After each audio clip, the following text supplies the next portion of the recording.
আমি শুধু গাছে কিনি না, গাছ টুকায় টুকাও আনি। কারো বাসায় গেলে আগে তার বেলকনি খেয়াল করি, তার বেলকনিতে কী গাছ আছে। ঠিক কালকে আমি এক ভাবির বাসায় চায়ের দাওয়াত ছিল, চায়ের দাওয়াত খেতে গিয়েছি, আর অমনি টোকায় টোকায় আমি বেশ কিছু গাছ নিয়ে আসছি। দেখুন আমার সেই টোকানো গাছগুলো কোনগুলো জানেন? এই দেখুন টাইম ফুল।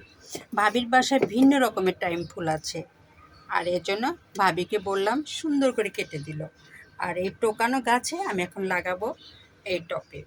আমি অলরেডি ডিমের খোসা আর দেখুন আমি কত চা পাতি জমিয়েছি।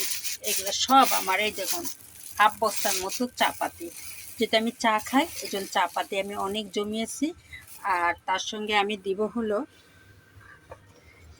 আমার লাগানো, আমার শুকানো বেশ সবজি আছে এখানে, সেগুলো দিয়েছি।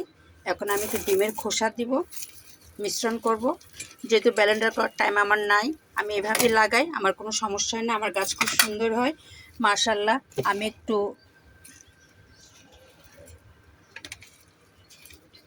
টোকানো গাছ দেখবেন একদিন ফুল ঝেঁকে ফুল আসবে। আপনারা শুধু দেখুন আমি টোকানো গাছগুলো কত সুন্দর করে লাগাই। আর যেখানে আমি যাই এই টোকানো লাগানো বা টোকায় টোকায় গাছ আনতে আমি খুব পছন্দ করি।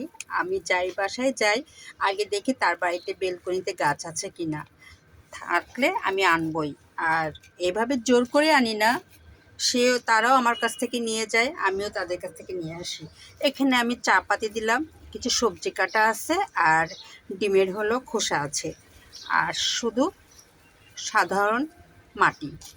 এই দিয়ে আমি এখানে লাগাবো আমার এই টোকানো গাছগুলো। এই দেখুন কতগুলো নিয়ে আসছি, কালারগুলো খুব সুন্দর আছে। এখানে সমস্ত মিশ্রণে আছে, লাল কালার আছে, সাদা কালার আছে, গোলাপি কালার আছে, হলুদ কালার আছে, চারটা কালার এখানে সংমিশ্রণ। আর এই চারটা কালারে আমি নিয়ে আসছি টোকায় টুকায় টুকায় নিয়ে আসছি ভাবির বাসা থেকে। আর আমি এখন সেটা লাগাবো এই টপে। আগে আমি সুন্দর করে মাটিটাকে রেডি করে নিই, যাতে মাটিটা নরম হলে আমার এই গাছটা সুন্দরভাবে বসাতে পারবো। আর বাইরে আছে মেঘলা, আর এটা কিন্তু বৃষ্টির জন্য খুব উপকারী। বৃষ্টি হলে সেই ঝেঁকে গাছটা সুন্দর হয় আর ফুল খুব বেশি আসে।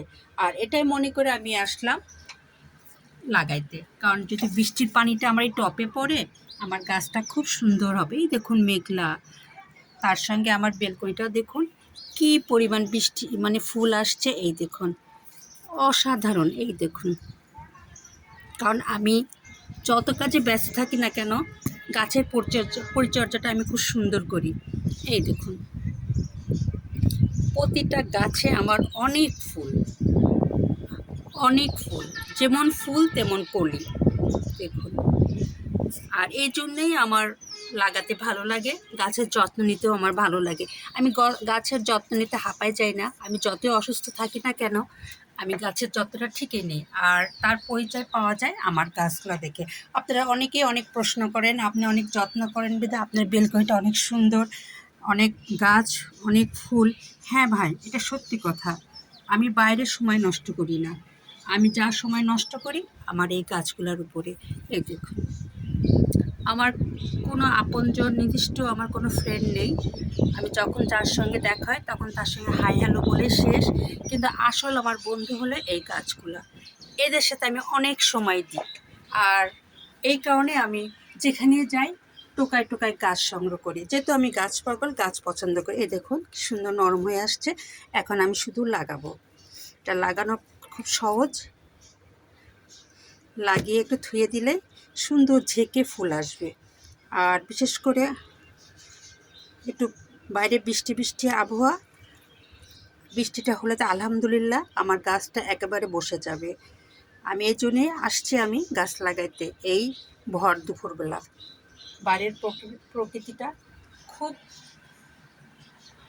মেঘলা, বৃষ্টি অবশ্যই আসবে। আর আমি এই ফাঁকে আমার এই টোকানো গাছগুলো লাগাই ফেলতেছি। এখানেই রাখলাম, আমার টোকানো গাছ লাগাই আমি এখন সেট করব। আল্লাহ হাফেজ।